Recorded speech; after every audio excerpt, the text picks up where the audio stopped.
নমস্কার সকলকে, মেঘমালার আরও একটি নতুন ভিডিওতে তোমাদের স্বাগত জানাই। আশা করি সকলেই ভালো আছো।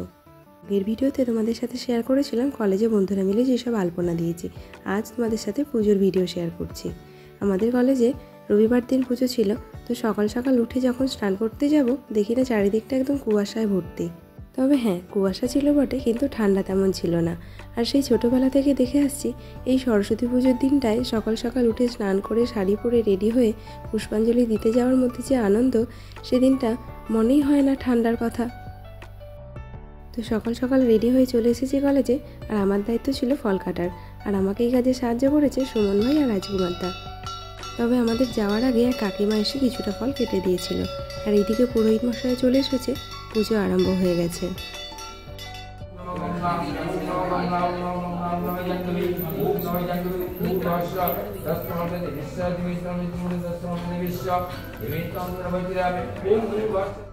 একে একে সব বন্ধু বান্ধবরা চলে এসেছে, তো পুজোর জায়গাটা এবার বেশ গমগম করছে।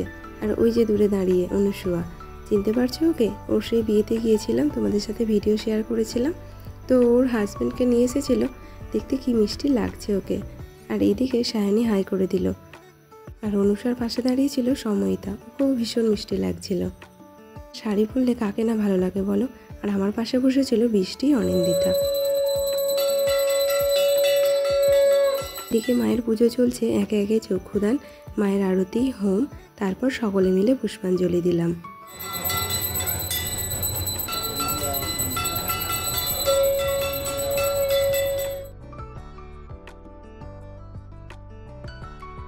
অঞ্জলি দেওয়া শেষ, তো শেষে মায়ের প্রসাদ খেয়ে বাড়ি এলাম। তো সেই দিনটা আর বেরোতে পারিনি।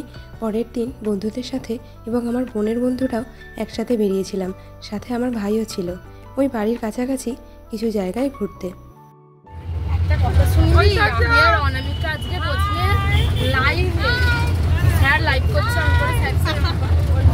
তো গল্প করতে করতে চলে এসেছি হরিয়প নামের এই জায়গাটিতে। এটি রামকৃষ্ণ মঠের একটি শাখা। এটা তো তোমাদের দুর্গাপুজোর সময়তেই দেখিয়েছিলাম। তবে হ্যাঁ, একটাই দুঃখের বিষয়, এই জায়গাটিতে সেদিন ঢুকতে পারিনি, কারণ রবিবার দিন এখানে পুজো হয়ে গেছে। আর এখানে নিয়ম অনুসারে সেই দিন গেট বন্ধ ছিল, কারণ আমরা এসেছিলাম সোমবার দিন।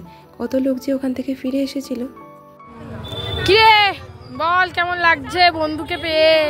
6 বছর পর 7 বছরে পা দিল। কিছু বলার ভাষা নেই। কত দিন পর দেখা হচ্ছে, সেই কলেজে দেখা। মানে ওই 2 বছর যে কিভাবে কাটিয়েছি শুধু আমরাই জানি। শুধু আমরা মিস করি না, স্যারেরাও মিস করে আমাদের। হরিয়াপের মঠটি যেহেতু বন্ধ ছিল, তো ওখান থেকে চলে এসেছিলাম আমরাগড়ি লাইব্রেরিতে। এই জায়গাটিও ভীষণ সুন্দর এবং ভিড়ও হয় প্রচুর। তো ওইখানেই দেখা হয়েছিল আমার এক পুরানো বন্ধুর সাথে। ওর নাম পারমিতা, তবে আমরা ওকে পারো বলেই ডাকি। কলেজে যখন একসাথে ডিএলএড করেছিলাম, তখন সেই সময়গুলো ভীষণ সুন্দর কাটিয়েছিলাম। তবে এখন তো আর তেমন দেখা সাক্ষাৎ হয় না, তাই অনেকদিন পর দেখা হয়ে মনটা বেশ ভালো হয়ে গেল। তো এরপর চলে এসেছি লাইব্রেরি রুমের ভিতরে। আর এখানে মানুষ তাদের আঁকা ছবিগুলি দিয়ে থাকে। আর এই যে ছবিটা দেখছো, এটা তো আমার মনে হয়েছে ক্যামেরায় তোলা, কিন্তু না, হাতে আঁকা। সত্যি শিল্পীরা কতটা নিখুঁতভাবে আঁকতে পারে। আর ওই যে আমাদের দেবযানী, আমরা ওকে দেবু বলতেই অভ্যস্ত। তো ওখানে ছবি তুলতে ব্যস্ত। তো আমি তোমাদের চারিদিকটা ঘুরে দেখাই। সারা দেয়াল জুড়ে শুধুই আঁকা। তো ওখান থেকে চলে এসেছিলাম একটু খাওয়া দাওয়া করতে। অনেকটাই বিকেল হয়ে গিয়েছিল। সেদিন যেহেতু পুজোর ব্যাপার ছিল না, তাই সেদিন বিরিয়ানি খেয়েছিলাম, আর তার আগে খেয়েছিলাম মোমো। তো চলো, ভিডিওটা তাহলে আজ এখানেই শেষ করছি। কেমন লাগলো আজ সারাদিনের ভিডিওটা কমেন্টে জানিও। ভালো লাগলে লাইক করো। নমস্কার।